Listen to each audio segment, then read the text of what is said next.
This is one of those pieces of immigration policy that most people can get behind. Congress more or less is behind it, even if they don't sometimes act like it. The public opinion is strong on this. This is a group that, just for human reasons and for economic reasons, it makes a lot of sense to provide legal status for this group. The DREAM Act was a similar piece of legislation to this policy, and it's been around for about 10 years in various forms. It's something that Congress was not able to pass when it last debated this in December of 2010, but it seems like there are a lot of people behind this, maybe not publicly, but it's a sensible thing to do. It's something that involves a very, very significant and what's mostly seen as a deserving part of the undocumented population.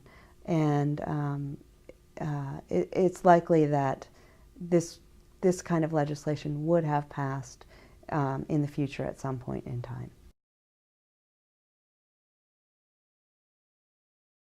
This is a very short-term solution.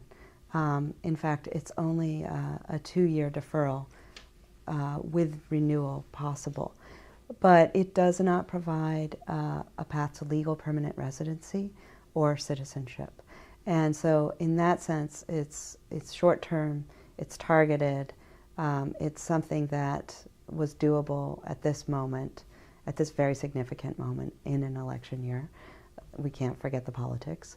But really, it's part of a much bigger systemic problem in this country, and that is the rise of a population that's not authorized to live or work here. And this removes the adults from the situation. These are people that were brought to this country by somebody else, so they're not considered to be at blame for this. But at the same time, these are people that most likely have not really left the country and have lived here, gone to school here, consider this their home, don't really have a place in another country. This is a temporary legalization, and we have similar kinds of programs that allow people who are here temporarily to live and work legally. And it's a similar kind of process. So it may be an opening for a discussion around what a legalization program would look like in this country. But it certainly doesn't constitute a first step in that direction. We are an aging society.